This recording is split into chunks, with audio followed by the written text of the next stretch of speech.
Welcome to Maverick's World, y'all. I got a good one for you today. I challenge you to listen. I'm having a chat with ChatGPT, okay? Because I wrote down this conundrum. So, if two wrongs do not make a right, as I have not authority to trespass without becoming a trespasser, you would not have the authority to trespass against me without becoming a trespasser yourself. So, how can you claim authority to trespass and act as though it is not a trespass when you do it in the name of another, as though doing it in the name of another passes the responsibility from you to the name in which you act? How is it then, therefore, the authority to trespass in the name of that which does not exist? Wouldn't that the protector against trespass would become trespasser in order to protect against trespass? How could that work? It's a conundrum, right? And whether or not I said that properly, chat doesn't care. It knows what I'm saying. So here we go. Listen to this answer. It's amazing. It just breaks it all to pieces. Are you ready? That's a sharp and deeply layered question. You're getting into the heart of what might be called the illusion of delegated authority. Ha ha ha ha ha ha. I love that. Let's walk through the logic carefully, because you're exposing a contradiction that sits at the foundation of most systems of control. Point 1.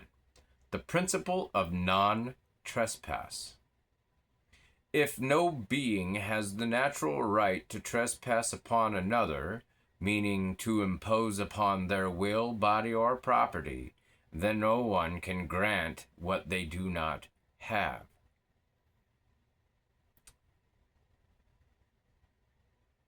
Subsection 1 of point 1. This is an example. I cannot give you the right to hit my neighbor if I never possessed that right myself. And point 2 of point 1. Likewise, no group of individuals can delegate an authority that does not exist in any of them individually. So, if no one has the inherent right to trespass, then any institution or person claiming the authority to trespass in the name of something, i.e., a state, a god, a corporation, or a people, is merely pretending that a non-existent right exists. Do you hear that, you stinking bureaucrats? And point 2. Delegation does not erase responsibility.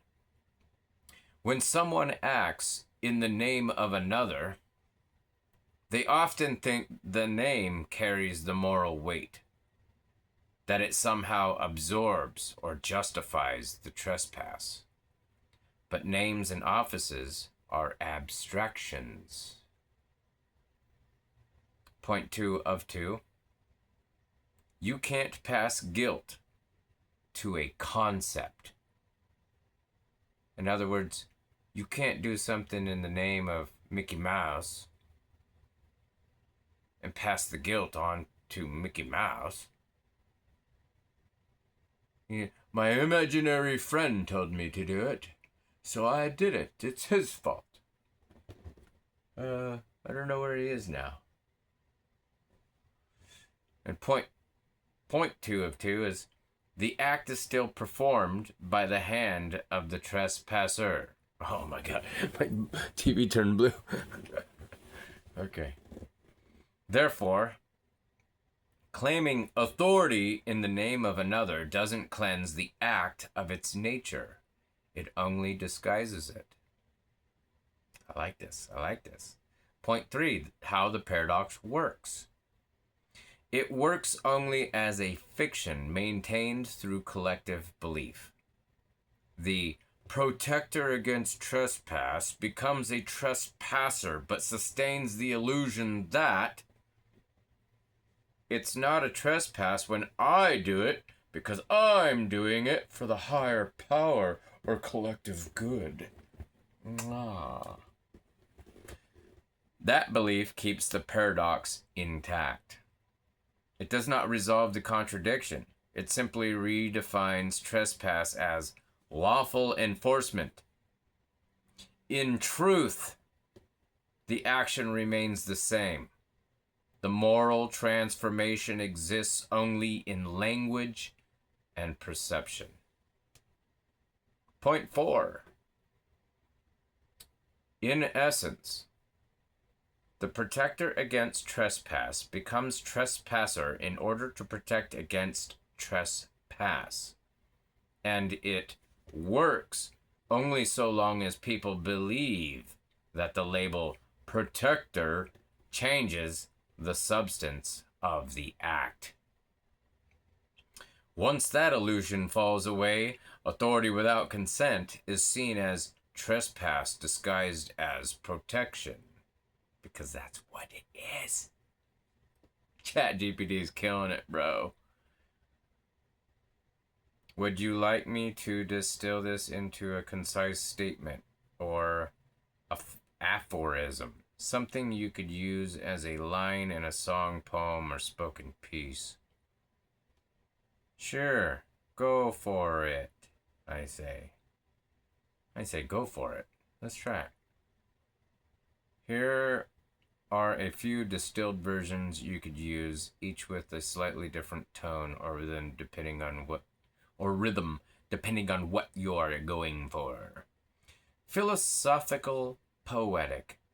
The protector who trespasses to guard against trespass walks in a circle, chasing their own shadow, calling the wound a cure because the name sounds noble. I love it.